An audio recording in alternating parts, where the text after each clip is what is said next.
Hey, everybody. Sorry I can't be there today. I do have COVID, so we're going to do this as a online recording. Um, there is no iClicker today, and but you do get a joke. So why are math books always stressed? Because they have so many problems, right? That was kind of cute.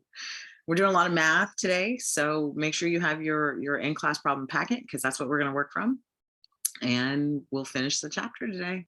And then we'll see what happens for Thursday, but we'll definitely be back in the classroom on next Tuesday. And then we'll have an exam that Thursday. So make sure you're prepared.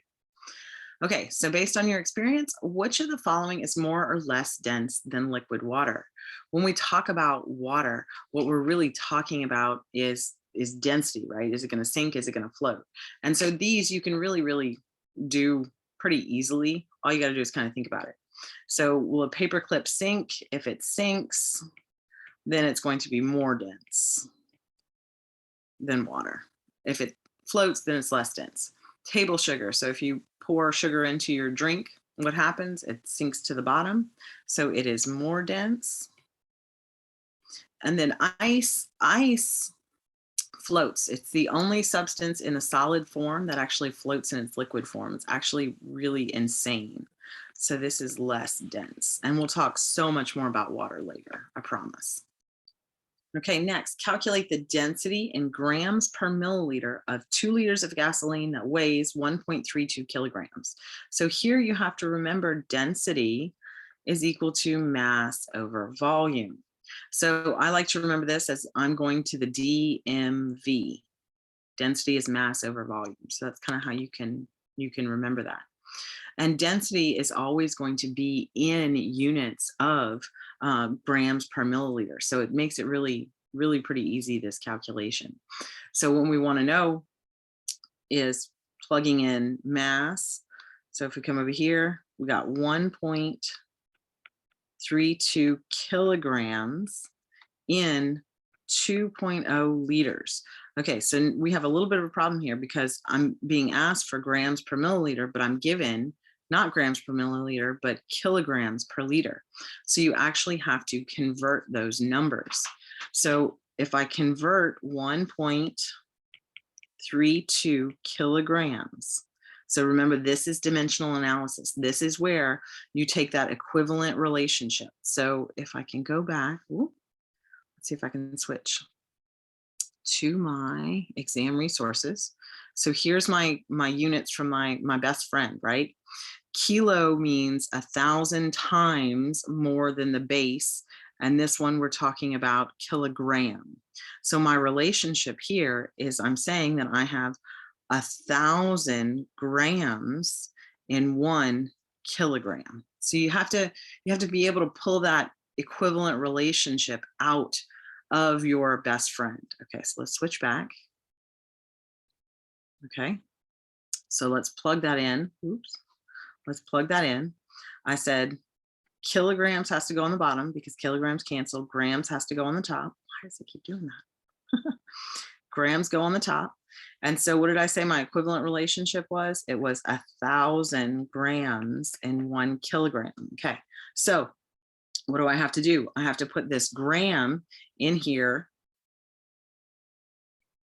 in the right place. This is the most common problem that I see, that you put the numbers in the wrong place. So don't do that. Just know gram goes with 1,000 and the 1 goes with kilogram. And then all you have to do is plug it in. So then you're just going to multiply those two numbers together and you're going to get, right, 1,320 grams. Now I have to do that exact same thing. I'm still running out of room. I have to do that exact same thing with the 2 liters here, right? Because I need to be in milliliters. So I need to do that. Where do I have some room? My goodness, we'll put it down here. Okay, so I have 2 liters. And so I want to convert that liter into milliliters. So I know liters on the bottom, milliliters on top. So what's my equivalent relationship? Go to your best friend. My equivalent relationship over here, I'm going to milli, right? Milliliters, milli. That's divided by 1,000. So that means that I have 1,000 milliliters in 1 liter. Hold on, y'all. Okay, so our equivalent relationship is that I have 1,000 milliliters in 1 liter. So you just have to know what's bigger, milliliter or the liter. So in this case, a liter is bigger than a milliliter. So let's go put this equivalent relationship over on our other page. Okay, so this is our equivalent relationship. I have 1,000 milliliters in 1 liter.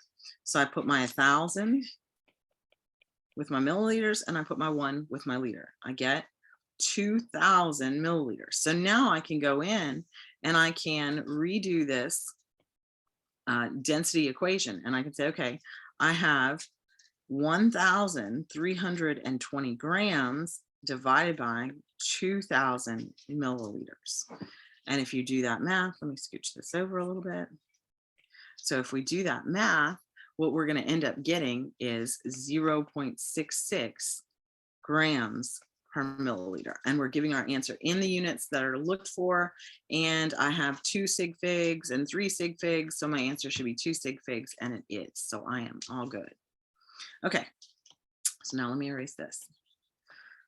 Okay. The specific gravity of the ocean is 1.025. Is this more or less dense than tap water? So when we talk about specific gravity, right? What you have to remember is the specific, the density of water itself. So tap water or just pure water, that's kind of what we're saying here. Water has a density of 1.00 grams per milliliter. And we're saying here that the specific gravity of the ocean is 1.25. So which one is bigger? Well, 1.025 is greater than 1.0, right? So which one has more density? The ocean. And the more stuff that's inside of the water, the more dense it is. So you got to think most of the oceans are salt water, right? And so you end up having a more dense liquid there because it has so much stuff inside of it. Okay, so this next one is a calculation with our temperature. You have formulas on your sheet that deal with temperature. All you have to do is figure out which one is right. So here's an example. We have fetal cord blood that's stored at minus 112 degrees Fahrenheit.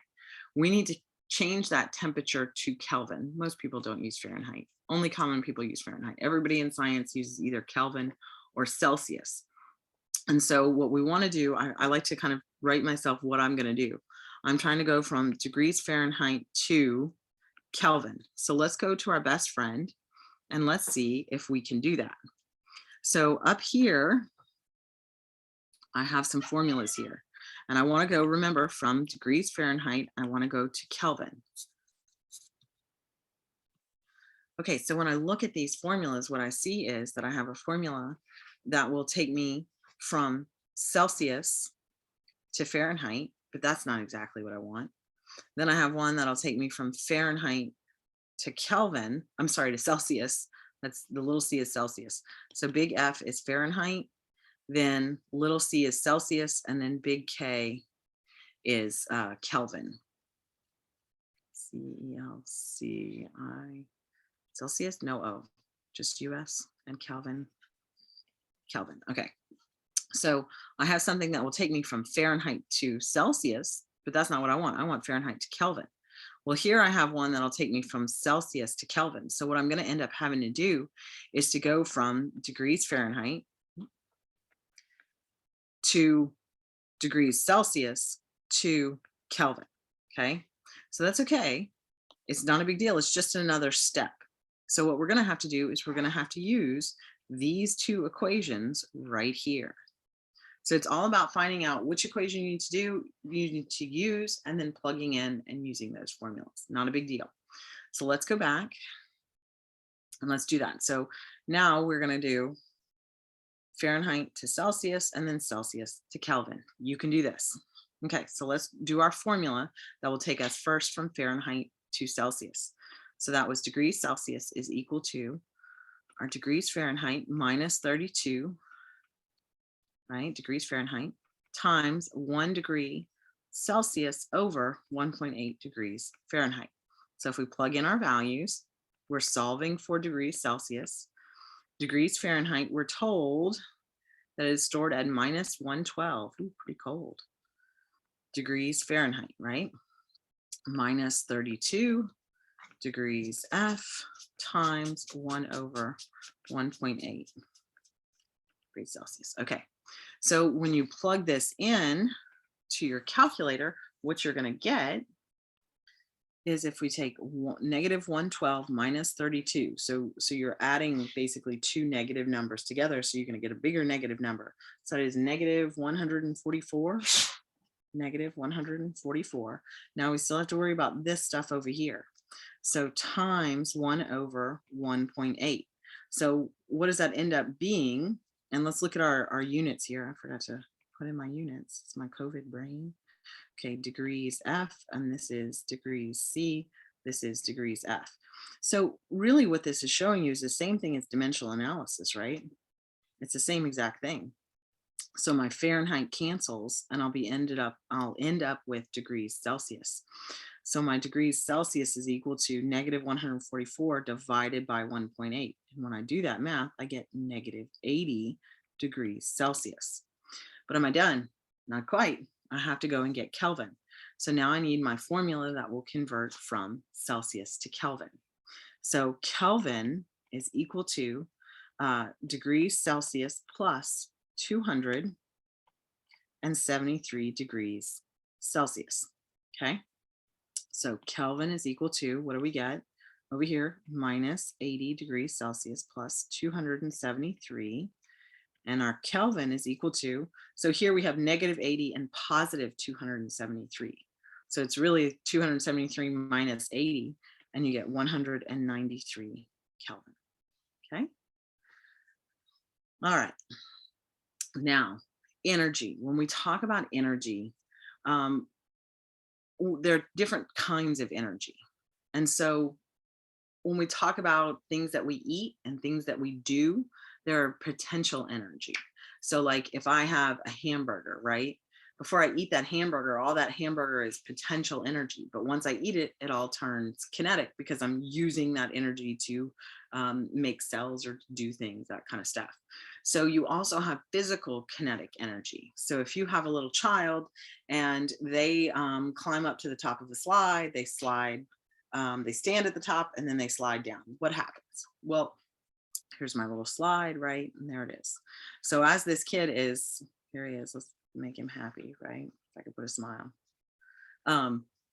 So he's climbing up the top. So let's say he gets to this point on the slide, right? So you are taking that kinetic energy that you're using to climb, and the higher you go, the more potential energy you get.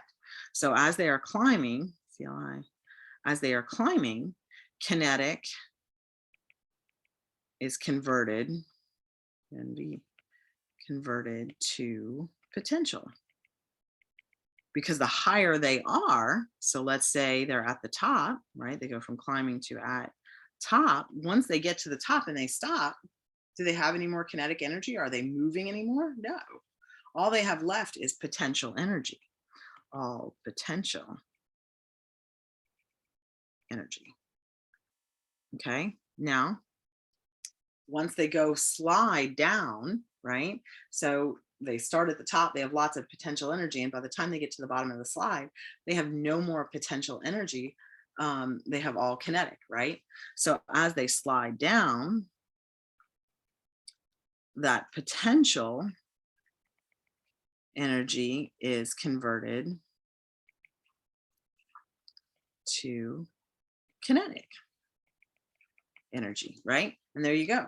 That's the conversion from kinetic to potential, then potential back to kinetic. Okay, so calorie counting, right? Calories are always kind of strange in chemistry because you have nutritional calories, and then you have, I'm trying to get my dog to stop. You have calories that are in science, and then you have calories that are in nutrition, and they're different. And that's kind of a weird thing, but it's true. So if we come over here to our best friend and we go and we look for our oh, here, our energy, right? So we have something in science that we use to determine amount of energy, and that is the joule. So in chemistry, we kind of try to stick to the joule. But we also sometimes use calorie. So in 1 calorie, there's 4.184 joules. But that calorie is not a nutritional calorie that you would find on the back of a food label. On the back of a food label, you would find a nutritional calorie. And this is, we call it the big C, right? So we use a capital letter C. And that is 1,000, right? 1,000 calories. So the big C, this is the nutritional C, is equal to 1,000 of these calories, of the chemistry calories. And this is chemistry. So another way to say 1,000 calories is a kilocal, and that's what they have there. But if you just understand this, you're going to be fine. Okay, so let's go back now that we kind of know our relationship and you have that. Okay, a moderate walk burns 225 calories per hour. Calculate the number of joules burned by this activity. So I like to write kind of what I'm going to start with. So I know I'm starting with 225 calories per hour. And that's just what I got right there. Before I start trying to do dimensional analysis, on the side, I like to write the equivalent relationships that I'm going to use. I know that this big C right here, this is the food or the nutritional calorie, right? So I know I'm going to have a conversion factor with that. So I know one big C, and we'll say that's food, one big C is equal to 1,000 calories, right? Okay. But my answer is not looking for calories. My answer is looking for joules. So I need a relationship between calories and joules. So I know in 1 calorie, and that's chemistry calorie, I have 4.184 joules. Okay. And so what we're going to do is we're just going to plug it into our dimensional analysis here. So just make sure that your units cancel. If I have big C on the top, big C is going to go on the bottom. So now the 1 goes with the big C, and then I'm going to put 1,000 calories on top. Then I'm going to do the bottom. I'm going to do the next dimensional analysis because I don't want big C calories. I want joules. So I need to use my conversion factor here. I'm going to put calories on the bottom, and I'm going to put joules on top. And so I have 4.184 joules in 1 calorie. And so my calories cancel and I end up in joules. And that's exactly what I wanted. I want the number of joules burned by this activity. So it's really going to be joules per hour, right? But we don't have to keep the hour because we want all of the energy burned in that 1 hour. So you can leave it, you can put it doesn't really matter. So you have 941,000 joules, right? So I rounded that. So if you put it into your calculator, you got 941,400 joules, right? But if I look at this, I only have 3 significant figures. So 1, 2, 3 significant figures. So what I have to do is that 4 is going to round down to a 0, and I'll get 941,000. So make sure that you're really careful about that when you're presenting 3 significant figures. And if you sometimes answers on exams will be in scientific notation. So if I put that in scientific notation, it would be 9.41 times 10. Remember, it's bigger than 1, so it'd be positive joules. Okay, because my decimal went 1, 2, 3, 4, 5 times. Okay, all right. Okay, now we're going to move on and we're going to talk about specific heat. So specific heat is the amount of energy required to raise the temperature of something. So what has a higher specific heat, water or salt water? And this really has to do with, if you think about your radiator in your car, if you have pure water, like not radiator fluid, but pure water in your car, it is going to take a certain amount of energy to raise the temperature of that solution. So if you look in your textbook has a table, and I would provide this to you on an exam. It's 1.00 calories, and that's chemistry calories, per gram times degrees Celsius. So it takes 1 calorie to raise 1 gram 1 degree Celsius.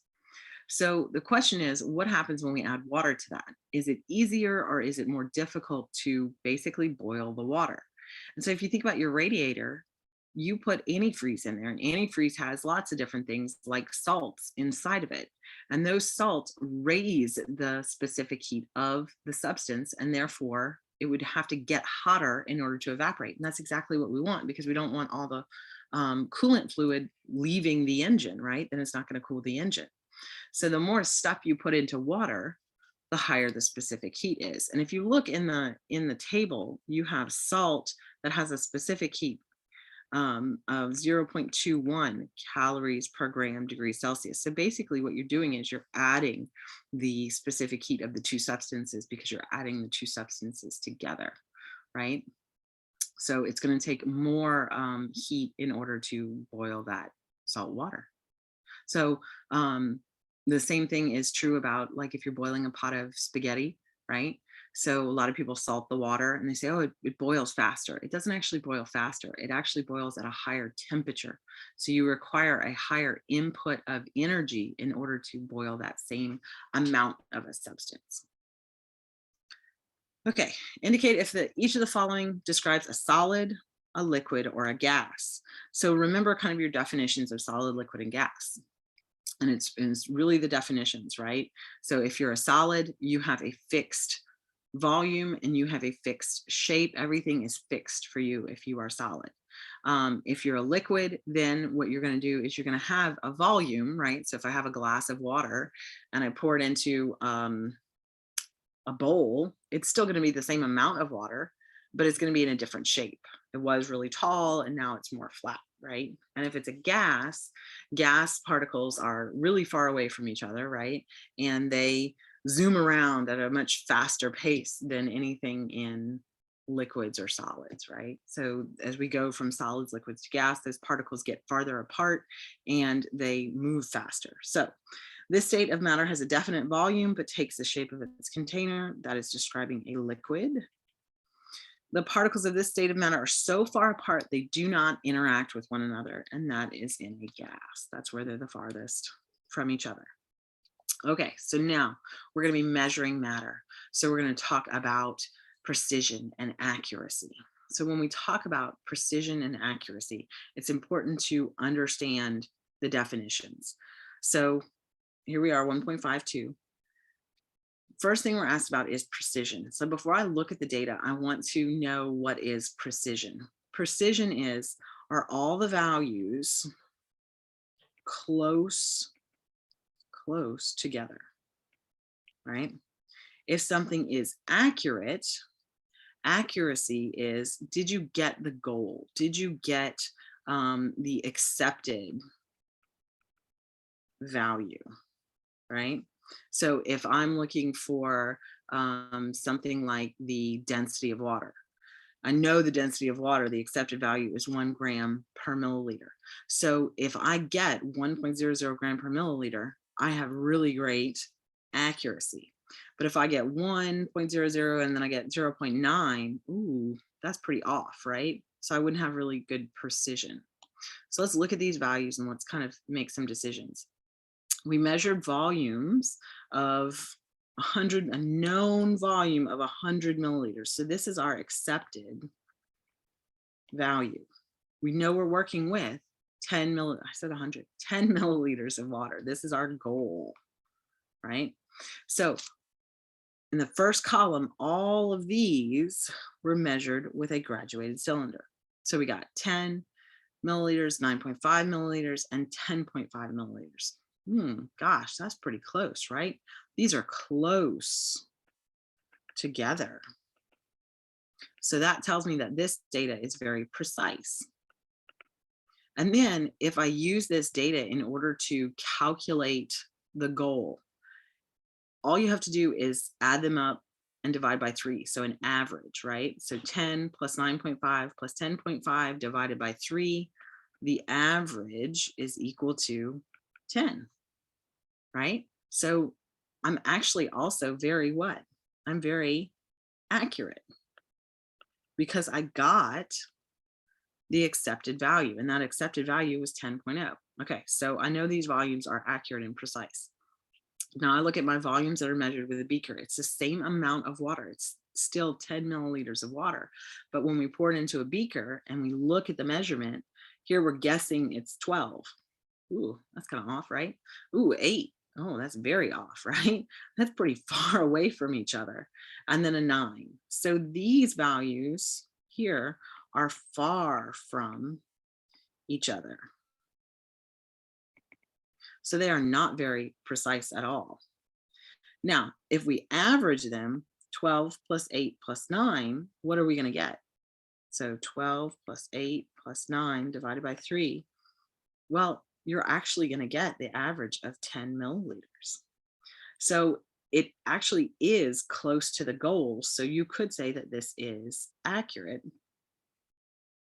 but it's not as accurate as our graduated cylinder measurements because each individual measurement is closer to the actual goal. So let's answer these questions over here. Which set of measurements is more precise? Oh, well, we said, right, they're very close together. So the precision is with the graduated cylinder. Which set of measurements is more accurate? Well, which one got closest to the goal with the least amount of variation? Well, that was, again, the graduated cylinder. Right? Oh, I want to use graduated cylinder. So which measuring device for volume is more accurate? What device do you want to use? Do you want to measure volume with a graduated cylinder, or do you want to measure it with a beaker? Me, for one, I'm going with the graduated cylinder. Right? Much, much better data. Okay, this is the good stuff. This is the stuff that you're going to be using on a regular basis. These are called dosage calculations. You have to be able to know how much drug to give anyone, no matter what the drug, no matter what the dose. So we're going to start off kind of small and easy, and then they get a little more complicated. And I'm telling you, in your future classes in the nursing program, you will have to do lots of these. So the better off, if you learn it now, you're better off. If you have questions, please email me and I'll help you out. Okay, so a mother is to give her child 10 cc's of medicine every 6 hours. Unfortunately, she lost the syringe provided with the liquid medicine. It happens all the time. She calls your clinic for help. How much medicine in teaspoons can you instruct her to give the child per dose and per day? Okay, so what do I know? I know the dosage. It's 10 cc's of medicine every 6 hours. Okay. But I really need to change that to teaspoons, and we want it per dose and we want it per day. So I really like to pull this information out. I know I'm starting with 10 cc's, and this is every 6 hours. So I would say 10 cc's per, and 6 hours is a dose. Right? How often you take it is the dose. So 10 cc's per 6 hours or 10 cc's per dose, same thing. All right. Now, I know that I'm going to need a conversion. I need to go from cc's to teaspoons. Let's see what we have on our best friend, right? Okay, so here we go. Right here, this is the important part.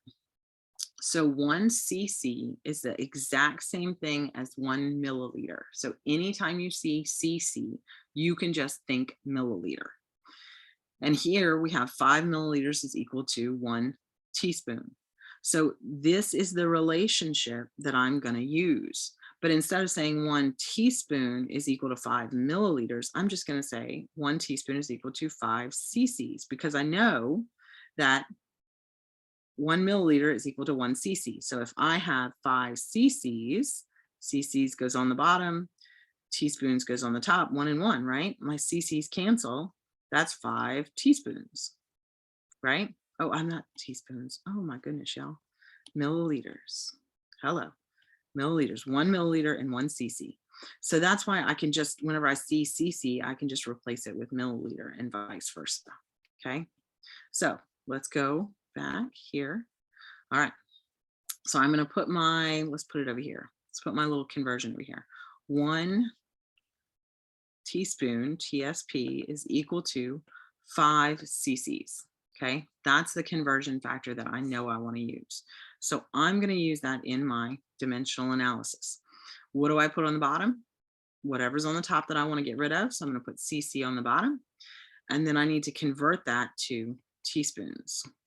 So I know that I have 5 cc's in 1 teaspoon. So 10 divided by 5 gives me, maybe I can, gives me 5, not 5, 2. 10 divided by 5 is 2. 2 teaspoons, right? Now, my cc's canceled. So that's teaspoons per what? Per dose. So if I look here, I was asked for how many teaspoons per dose. That's my first answer. So like maybe you want to highlight it and say this is answer number 1, right?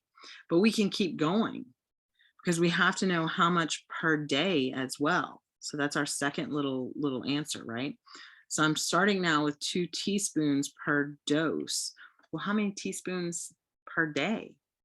Well, that you have to understand what the dose is. So when you were reading the problem, the mother needs to give her child 10 cc's of medicine every 6 hours. So that means that time means that in 1 dose, there are 6 hours. That's a dose is whatever the doctor prescribes. And they say you take this much medicine over this amount of time. That's a dose. Okay, so I'm able to cancel doses. So now I'm in teaspoons per hour, but is that what I was asked for? No, I was asked for teaspoons per day. So I know I'm going to have to get rid of hours. So hours is on the bottom. So we're going to put hours on the top. And can I convert from hours to days? Sure. I know that conversion. I know in 1 day, there are 24 hours. Okay, so now be careful when you do this. When you put this in your calculator, you have to be very careful to put it in the correct way. It's not really important for this problem, but it will be for later problems. So what you do in your calculator, I'm going to write down what you should see in your calculator. You do open parentheses and you put all of the numerators and multiply them together. So 2 times, now you don't have to put the 1 in because 1 times anything is itself, but it's not always going to be a 1. It's not always going to be that easy. So 2 times 1 times 24. If you hit divided by and you put that 6 in, it's not, the math isn't going to be right. You need to do all your multiplication. Then you put the divided by sign, and then you put everything on the bottom, right? So this is 1, 6, and 1. So open parentheses, 1 times 6 times 1. Now, this problem isn't that big of a deal because you only have 1 number in the denominator. So you would still get the right answer, but in the future you won't. And I want to show you that early. So when you do 1 times 2 times 24, divided by 1 times 6 times 1, what you should get is 8. And what is my unit over here? My hours cancel, so I'm in teaspoons per day. So TSP per day, right? That's my final answer. So practice putting that in your calculator. The other thing that you can do is if you don't want to use parentheses, you do 2 times 1 times 24 and hit in equals. So, oh, I didn't do that. So let's see, what do you get? Right, 2 times 24, because it doesn't matter for the 1. 2 times 24 is 48. Ooh, I'm out of room. 48. Now, if I had multiple digits that were not 1 down here, what I would do is I would take that 48 and I would say divided by 6, right? And I'm going to get 8, and that's fine. But if this number were non-1, you would have to again do divided by and then whatever this number was. And you have to do them 1 at a time. So either way, if you want to do your parentheses or not, either way, just be very careful of how you enter that in a calculator, because you can get that wrong just based on using the calculator wrong. So if you need help, come and ask me, no problem. All right. So this next one's really important because some medicines are prescribed based on how much a person weighs. And so a small child is going to get much less medicine than a big adult, right? So you have to be very, very careful. So here we have only a 38-pound child, right? And they're getting medicine for chickenpox in the amount of, and I kind of like to put my stuff on top. I have 80 milligrams per kilogram of body weight, okay, per day to be divided into 4 doses, okay? So what does that mean? That means, right, that in one day, that child is going to get 4 doses. So it's really important to be able to pull information out. Okay. So as I'm reading this, I'm always kind of pulling information out. So each tablet contains 700 milligrams of the medicine, milligrams per tablet. Okay. How many tablets should be given per day? How many per dose? Okay. So let's start with the per day, right? So if we have somebody who is, we're going to start with 80 milligrams per kilogram. That's what the doctor ordered. The doctor said you should give this child 80 milligrams per kilogram of body weight. But we don't typically weigh somebody in kilograms. We typically weigh them in pounds. So sometimes you're going to have to convert. So multiply times that 38 pounds, right? Because that's what they actually weigh. And actually, y'all it'd probably make more sense if we start with what they have. So start with 38 pounds. 38 pounds, if I want to convert from pounds to kilograms, I get 2.2 pounds per 1 kilogram. How do I know that? You have it over here. You have in 1 kilogram, you have 2.2 pounds, something that's given to you. Okay. So now I'm in kilograms. Now I want to know how much I need to give the child, right? So now I need to think about what the doctor ordered. The doctor ordered, and here we go. The doctor ordered 80 milligrams per kilogram. So I want my kilograms on the bottom and I want 80 milligrams on top. Okay, so my kilograms canceled. I'm left in milligrams. So I know how many milligrams per day, because it says here, this child's prescribed the medicine in the amount of 80 milligrams per kilograms of body weight per day. So that's how much drug I'm going to give the kid per day. So that is 80 milligrams per day. Okay. Oh, not 80. I need to do that multiplication. Hello. 38 times 80 divided by 2.2. So put that in your calculator. 38 times 80 divided by 2.2. You should get 1,381 milligrams per day. Okay, that's great, but you don't give medicine in milligrams. Like nurses aren't weighing out milligrams of drug. You're actually giving tablets. So how much of a tablet are you going to give? Well, you have to use your conversion factor up here that we know that we have 700 milligrams in 1 tablet. So our milligrams cancel and we're left in tablets per day. Oh, I needed that one, right? So 1,381 divided by 700, you get 1.97 tablets, but you can't give 1.97 tablets. What are you going to give the kid? I'm going to give this kid 2 tablets per day, right? So now that answers this point. How many tablets per day? There's my answer right there.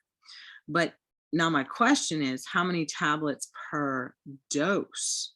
So I have to do another calculation. I'm in tablets per day. Let's just use that answer and continue to convert.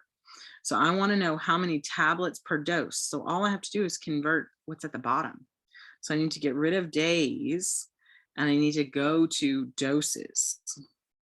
Do I have something like that? Well, yeah, right there. I know in one day I have 4 doses. So 2 divided by 4 gives me 0.5 tablets per dose. Well, what's 0.5 of a tablet? It's half. It's half. You give the kid half a tablet per dose, right? So this is something that you're going to have to get really familiar with and really comfortable doing. And it just takes practice. The more practice you do, the better you're going to be. So let's do some more. All right.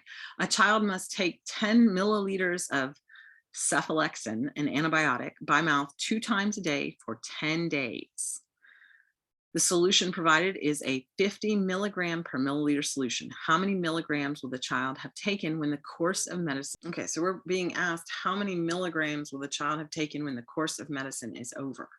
So let's pull out some numbers from here. So child must take 10 milliliters 2 times a day for 10 days. So I know that I'm going to take 2 doses, right? 2 doses per day, right? That's one thing that I know about it. I know that the solution is provided as a 50 milligram per milliliter suspension, right? And I know that my final answer, my goal, is to be in milligrams. Okay, so let's think about this. So child is taking 10 milliliters of the medicine, whatever that medicine is. So do I have something that's going to tell me how often this kid's going to take it? Yes, they're going to take it 2 times a day for 10 days. So 10 milliliters, we're going to multiply times, we're going to take 2 doses per day, right? Okay. Well, let's actually do this the way I normally teach you. So milliliters is on the bottom. Do we have something that has milliliters on in the conversion factor? Yes, we do. We know our drug is at 50 milligrams per milliliter. So we know we have 50 milligrams in 1 milliliter of drug, so that our milliliters cancel. 50 milligrams. Okay, so now, do we want to get rid of the milligrams? No, we want to keep the milligrams. So what else do we know about how long this kid is going to have to take it? They're going to have to take it 2 times for every day, right? So they're going to take 2 doses per day. So how much total are they going to have to take? Well, how many days are they going to be taking the medicine? It said in here 10 days, right? So 2 doses per day, and I'm going to multiply by 10 days. So my days cancel. So we're taking all of these numbers. There's only numbers in the top. So 10 times 50 times 2 times 10. And I'm going to get 10,000 milligrams for the total treatment, right? Because that's how many milligrams we're taking over all the doses. Okay. All right, 1.59. Did I do that one in the video? Must not have done that one in the video. Okay, a patient gets 2 liters of fluid over 18 hours through an IV. This is another really common problem that you're going to see. The drip or the drop factor, depends on who you are, what they say, is 20 GTT per minute. The GTT is talking about drips, right? So how many GTT per mil is just telling you how many drips you're getting. So calculate the drip rate in drops per minute. So the GTT is just a drop, right? How big is that drop? So what information can we pull out? Well, we know, right, that they're getting 2 liters of fluid over 18 hours. So they get 2.0 liters per 18 hours. We know the drop factor is 20 GTT per milliliter, right? Okay. So that's all that we have in the problem, and we know that this is our goal. So let's start with what we're given. We have 2 liters of fluid over 18 hours. Okay, so I know that I need to get rid of both the hours and the liters. Let's start with the liters. So if liters is on top, liters is on bottom. How do I get rid of liters? Well, I see that I have milliliters here, but I don't have liters. So the first thing that I need to do is I need to convert away from liters and into milliliters. And I remember my relationship that I have 1,000 milliliters in 1 liter, right? So in 1 liter, I have 1,000 milliliters. Okay, so liters cancel, I'm in milliliters. So now, I've used that one. Now I can use this conversion factor. I can say in 1 milliliter, I have 20 drops or 20 GTT. Okay, so my milliliters cancel. I want to be in GTT per minute. Well, I got the GTT, that's good, but I need to get out of hours and into minutes. So hours is on the bottom. So I'm going to put hours on the top, and I want minutes down here. I know that there are in 1 hour, 60 minutes. So my hours cancel, my minute stays. Okay, this is where you have to be careful about what you put in your calculator. When you're putting it in your calculator, you do 2 times 1,000 times 20, close parentheses. So put that stuff in parentheses. Then do your divided by, whatever that looks like on your calculator, open parentheses again, 18. Now I'm not going to put the 1, I'm not going to put the 1, times 60. Close parentheses, then hit enter. And what you should get is you should get 37 GTT, looks like an F, GTT per minute. Okay, so be careful, oops, and make sure that you are putting things in your calculator correctly. It makes a difference. Okay, how long would it take in hours? Okay, so there's my goal. This is my goal. Change switch to a different color. There's my goal. To administer exactly 500 milliliters of fluid through an IV with a drop factor of 30 GTT per milliliter if the drip rate is 60 GTT per minute. So here are some of my conversion factors that I'm going to use, right? So start off with what you know. You know that you're starting off, you need to administer 500 milliliters of fluid, okay? So now, how long is it going to take? We need to go from a fluid to an hour. So if I want to get rid of milliliters, what is going to get rid of milliliters? I see over here that I have a unit that has milliliters in it. So I'm going to use this conversion factor. I have 1 milliliter in 30 GTT. Okay. All right. So now got milliliters, I'm in GTT, but my goal is hours. So I'm not there yet. So now I need to go from GTT to time. Do I have that? Yes, I do, right here. I know that I have 60 GTT in, what do we say, in 1 minute, okay? So now my GTT cancel, and it says, how long would it take in hours? So minutes is time, but it is not hours. So now I need to convert from minutes to hours, and I know in 1 hour I have 60 minutes. So I'm going to put this in my calculator, and I'm going to do open parentheses 500 times 30, close parentheses, divided by 60 times 60. And what you should get is 4.17 hours. Now, it says exactly 500 milliliters. So you could say that that's 3 significant figures, or you could say that that's 2 significant figures. So I would accept either 4.17, or you could say that's approximately equal to 4 hours. You know, I don't think they did a good job in explaining that, in determining significant figures for that problem. Okay, one other thing that sometimes you're going to have to be able to do is to calculate how much carbohydrate is in something for somebody maybe who is diabetic or something like that. So this problem is telling us that you have a medium-sized carrot that is 61 grams. So 61 grams is the total weight, right? And it contains 6 grams of carbohydrate. So 6 grams is the just carb weight. So the question is, what percent of the carrot is the carbohydrate? So if you come to your best friend, right? Let's see here. So percent of a substance is the parts over the whole, right? So anytime you have any kind of a percent, it's always part over a whole. So if we come over here, we're going to say that our part, right? Our part is equal to the, whatever the percent is, X percent over, right? 100 times the total carrot, whatever the total is.